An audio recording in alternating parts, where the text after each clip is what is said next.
Another video और आपका आज की वीडियो में स्वागत है। आज जो वीडियो हम लेकर आए हैं उसका टाइटल है top 10 richest self made women in India. देख लेते हैं ये वीडियो, लेकिन उससे पहले इस वीडियो के चैनल का ओरिजिनल लिंक आपको हमारी वीडियो के डिस्क्रिप्शन में मिल जाएगा। सब्सक्राइब करें, लाइक शेयर करें, फॉलो करेंगे चैनल को। उसके अलावा मैं व्लॉगिंग चैनल का लिंक और इंस्टाग्राम का लिंक भी हमारी वीडियो की डिस्क्रिप्शन में मिल जाएगा। सब्सक्राइब करें, लाइक शेयर करें, फॉलो करें। चलिए देख लेते हैं ये वीडियो। जब आपसे कोई पूछता है कि भारत के सबसे धनवान इंसान के नाम बताओ आप, तो आपका जवाब यही होगा कि मुकेश अंबानी, रतन टाटा या गौतम अदानी। ऐसे और भी कई नाम आप लेंगे, है ना? क्योंकि हमें लगता है कि यह आदमी ही देश के धनवान आदमी है। तो धनवान इंसान में महिलाएं भी होती है। क्या हमारे देश में महिलाएं धनवान नहीं हो सकती? बिल्कुल हो सकती है। और ऐसी कई महिलाएं हैं हमारे देश में जो अपने दम पर धनवान बनी है, अरबपति बनी है। तो इसके नाम क्यों नहीं लेते हम? क्योंकि हमें उन महिलाओं के बारे में पता ही नहीं है। तो आज के इस वीडियो में हम हमारे भारत की जो 10 सबसे धनवान महिलाएं हैं उस बारे में आपको बताएंगे कि कौन कौन महिलाएं इसमें शामिल है, वो क्या बिजनेस करती है, कितने रुपए की मालकिन है वो महिलाएं, कहाँ से है वो महिलाएं, वो सब हम विस्तार से इस वीडियो में जानेंगे। इसके अलावा और भी बहुत कुछ जानने को मिलेगा आपको इस वीडियो में, तो वीडियो के अंत तक हमारे साथ बने रहिए। विस्तार मतलब तफसील से ना। अब इंडिया में भी क्रिप्टो करेंसी लीगल है, तो आप भी इसमें इन्वेस्ट करना चाहेंगे। वैसे तो कई प्लेटफॉर्म है क्रिप्टो करेंसी सेल और बाय करने के लिए, लेकिन CoinSwitch Kuber app one of the best है, एंड्रॉयड और iOS दोनों यूजर के लिए। इस ऐप में आप 100 से भी ज्यादा क्रिप्टो करेंसी बाय और सेल कर सकते हैं, और बहुत ही आसानी से, जिसमें बिटकॉइन, लिथेरियम, लाइटकॉइन सब क्रिप्टो करेंसी शामिल है। और मिनिमम 100 रुपए का बिटकॉइन भी आप एक क्लिक में खरीद सकते हैं। आज एक बिटकॉइन 40 लाख रुपए के आसपास है, लेकिन इस ऐप से आप 100 रुपए में बिटकॉइन का थोड़ा सा हिस्सा खरीद सकते हैं। और इस कारण कॉइनस्विच कुबेर ऐप के साथ 11 ही महीनों के अंदर 30 लाख से ज्यादा कस्टमर जुड़ चुके हैं। क्योंकि इस ऐप के ब्लॉग को पढ़कर आप यह तय कर सकते हैं कि कौन सी क्रिप्टो करेंसी में आप इन्वेस्ट करें। अगर आप चाहते हैं इसमें इन्वेस्ट करना, तो नीचे डिस्क्रिप्शन में लिंक दिया है इस ऐप का, वहां से डाउनलोड करें और साइन अप करने के साथ ही आपको 50 रुपए का बिटकॉइन फ्री में मिलेगा। इसमें डिपॉजिट और विड्रॉल भी इंस्टेंट है। इन्वेस्ट करने के लिए आपको सिर्फ KYC करना है, तो डाउनलोड करें और साइन अप करें। और अगर कॉइनस्विच कुबेर ऐप के बारे में आपको ज्यादा जानना है, तो उसकी YouTube चैनल के लिंक भी मैंने नीचे दी है, उस पर क्लिक करके आप ज्यादा जान सकते हैं। भारत की सबसे अमीर महिलाओं में नंबर 10 पर है फाल्गुनी नायर। इस लिस्ट में 10वें नंबर पर है सेल्फ मेड फाल्गुनी नायर, जिन्होंने अपने दम पर पैसों का ढेर लगा दिया। फाल्गुनी नायर जो नायका कंपनी की फाउंडर और मैनेजिंग डायरेक्टर है। फाल्गुनी ने नायका की शुरुआत साल 2012 में की थी, जो कंपनी आज काफी ऊंचाइयों पर है। उन्होंने न सिर्फ ब्यूटी प्रोडक्ट की जरूरत को जाना, बल्कि उसे ही अपना बिजनेस बना दिया। और बात करें आज उनकी जो संपत्ति है उसकी, तो फाल्गुनी नायर के नेटवर्थ 5410 करोड़ रुपए है आज। नंबर 9 पर है एक साथ 2 महिलाएं, अनु आगा और मेहर पद्मजी। जानकर बड़ा आश्चर्य होगा आपको कि अनु आगा और मेहर पद्मजी माँ और बेटी है। और इस माँ बेटी की सफल जोड़ी ने अपना एक अलग ही मुकाम हासिल किया है। यानी माँ बेटी की यह जोड़ी सभी महिलाओं के लिए प्रेरणा का एक स्रोत है। साल 1994 से अनु आगा और मेहर पद्मजी थर्मेक्स लिमिटेड कंपनी को चला रही है। अनु आगा थर्मेक्स लिमिटेड कंपनी की पूर्व चेयरपर्सन थी, और उनकी बेटी मेहर पद्मजी वर्तमान चेयरपर्सन है इस कंपनी की। और ये दोनों सोशल वर्क यानी सामाजिक कामकाज में भी काफी आगे होती है। तो इन दोनों की कंबाइंड नेटवर्थ 5850 करोड़ रुपए है। इस कारण ये माँ बेटी की जोड़ी सबसे अमीर भारतीय महिलाओं की लिस्ट में 9वें नंबर पर है। नंबर 8 पर है मल्लिका सिरायू आमीन। मल्लिका सिरायू आमीन एलेम्बिक लिमिटेड के एग्जीक्यूटिव डायरेक्टर, CEO और MD यानी मैनेजिंग डायरेक्टर है। मल्लिका एक नहीं बल्कि कई बिजनेस संभालती है। एलेम्बिक ग्रुप की स्थापना साल 1907 में हुई थी, और इसका मुख्यालय गुजरात के वडोदरा में है। बहुप्रतिभाशाली मल्लिका का नाम सियरा इन्वेस्टमेंट लिमिटेड के बोर्ड में भी शामिल है। इसके अलावा शेरनो लिमिटेड, आवरण टेक्सटाइल लिमिटेड और सियरा हेल्थकेयर लिमिटेड भी इसके ही हिस्से में है। उनकी कुल संपत्ति आज यानी 2021 में 7570 करोड़ रुपए है, जिस कारण मल्लिका का नाम 8वें नंबर पर आता है। नंबर 7 पर है रेनू मुंजाल। रेनू मुंजाल हीरो फिनकॉर्प की मैनेजिंग डायरेक्टर है। रेनू मुंजाल के एक साल की कमाई 8690 करोड़ रुपए है। इसके अलावा रेनू मुंजाल इजी बिल के बोर्ड में एक निर्देशक के रूप में भी काम करती है, तथा हीरो मोटोकॉर्प की पूर्व कार्यकारी निर्देशक है। रेनू मुंजाल बिजनेस के साथ साथ अक्सर महिला सशक्तिकरण प्रोजेक्ट पर भी काम करती रहती है। और सबसे अमीर भारतीय महिलाओं में रेनू मुंजाल आज 7वें नंबर पर है। हीरो में क्या करती है वो मुझे समझ नहीं आया। नंबर 6 पर है जयश्री उल्लाल। जयश्री उल्लाल का जन्म 27 मार्च 1961 में हुआ था। जयश्री एक अमेरिकी अरबपति महिला है। जयश्री एरिस्टा नेटवर्क की प्रेसिडेंट और सीईओ है और अरबपति बिजनेस वुमन है जो आज भारत में नहीं बल्कि लंदन में रहती है। उनकी कंपनी खास तौर पर इथरनेट नेटवर्किंग डेटा पर काम करती है, जिससे उनकी नेटवर्थ 10,220 करोड़ रुपए हो जाती है, इसलिए वे आज 60वें नंबर पर है। नंबर 5 पर है राधा वेम्बू। राधा वेम्बू एक बिलियनरी अरबपति भारतीय बिजनेस वुमन है। राधा वेम्बू जोहो कॉरपोरेशन, जो एक भारतीय सॉफ्टवेयर विकास कंपनी है, उसकी सबसे बड़ी स्टॉक होल्डर है। वेम्बू ने भारतीय प्रौद्योगिकी संस्थान यानी IIT मद्रास से शिक्षा और डिग्री हासिल की थी।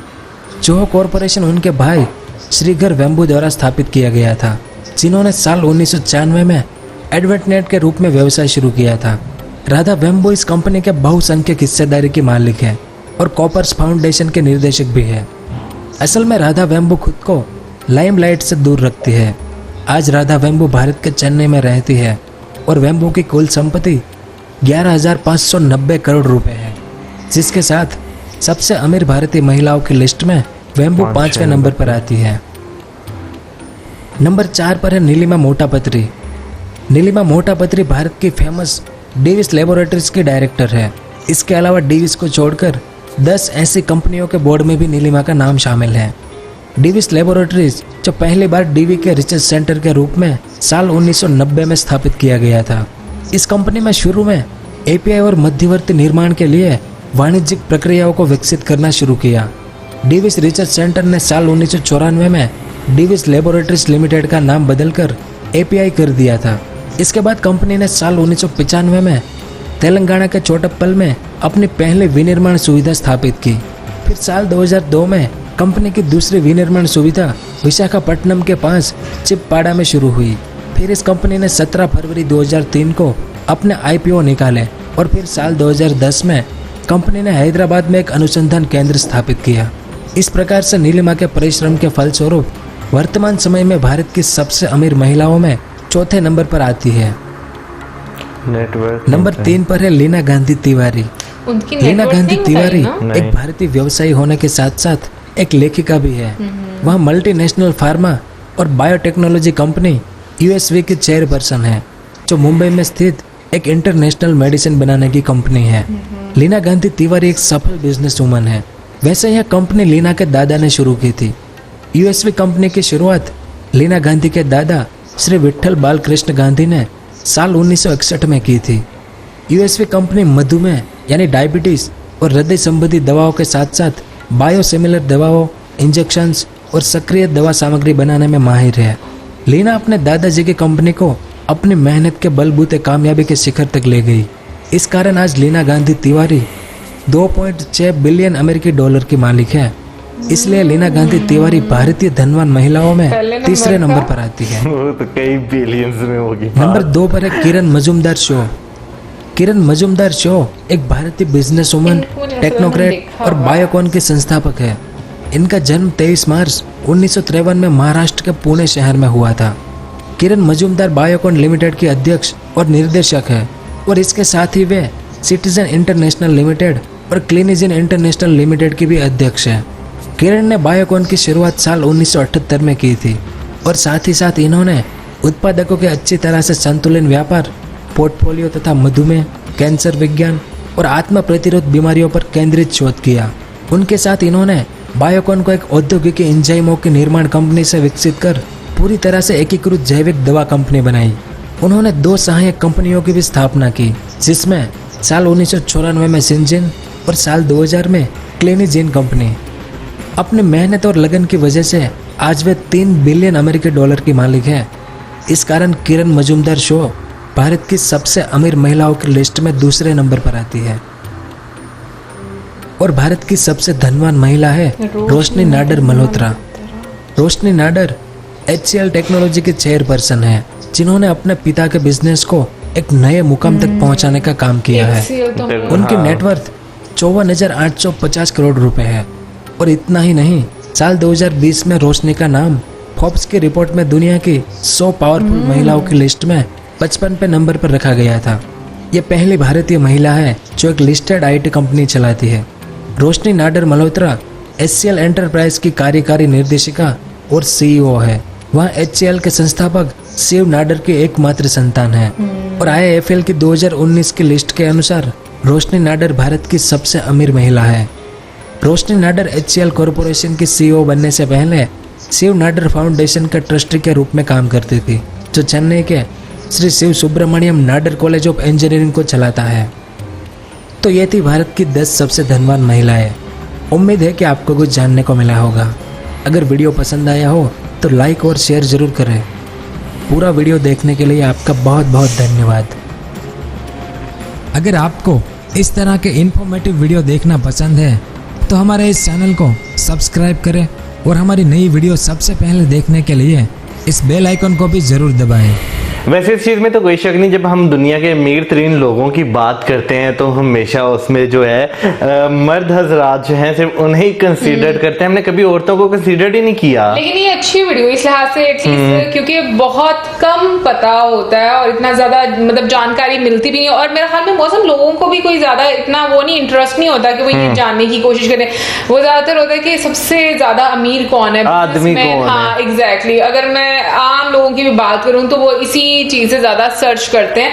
बट यहाँ पर मैं बोलना चाहूंगी कि आज की वीडियो देखकर बहुत ज्यादा खुशी हुई और उसकी रीजन ये है कि वाकई में औरतें अगर करने को आए काम तो वो क्या नहीं कर सकती, वो हर फील्ड में अपने आप को मनवा सकती। मैं यहाँ पे ये कहना चाहूंगा कि भाई जितना यानी कि इन औरतों ने काम किया हुआ है, जितना पैसा कमाया हुआ है, बहुत सारे लोगों से ये आगे निकली हुई है। बहुत सारे लोग जो हैं वो ये यानी कि अचीव करने का सोचते हैं। बिल्कुल। लेकिन पता है क्या, मैं एक बार सोचती हूँ कि हम लोग इंसान को उस मुकाम तक देखते हैं जाके जब वो अपनी लाइफ में कुछ कर जाता है या वो प्रोमिनेंट हो जाता है, उसकी एक स्ट्रगल और जो उसके मतलब हर्डल्स फेस करनी पड़ती हैं अपनी लाइफ में। क्योंकि आप जिस पोजीशन पर होते हो उस पोजीशन में आपके जितने भी सबऑर्डिनेट हैं उनको हैंडल करना, चीजों को देखना आसान काम नहीं होता। मुझे ऐसा लगता है कि आप जितने बड़े होते हो, मतलब आपका पद जितना बड़ा होता है, उतने ही बड़ी प्रॉब्लम्स भी आपको फेस करनी। मैं यहाँ पे ये बात कहना चाहूंगा कि भाई आसानियां किसी के लिए नहीं होती। मर्दों के लिए भी मुश्किलात होती हैं, औरतों के लिए भी मुश्किलात होती हैं। लेकिन अगर मैं यहाँ पे औरतों की बात करूँ ना,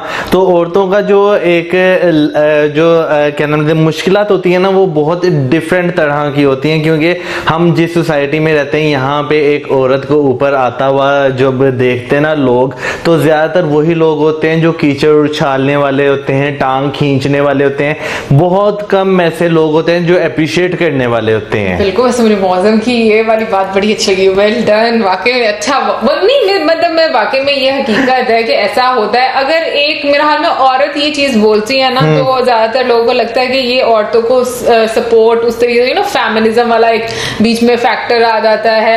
हालांकि मुझे ऐसा लगता है कि फेमिनिज्म में भी औरतों को चीजें समझने की बहुत ज्यादा जरूरत है कि एक्चुअल फेमिनिज्म है क्या, और उसके साथ साथ आपको अपनी जो स्किल्स हैं उनको वाकई में पहचान कर आगे निकलना एक औरत के लिए थोड़ा डिफिकल्ट होता है। क्योंकि मर्दों को काफी ज्यादा सपोर्ट मिलती है, औरतों को मर्दों के मुकाबले में थोड़ी कम सपोर्ट मिलती है।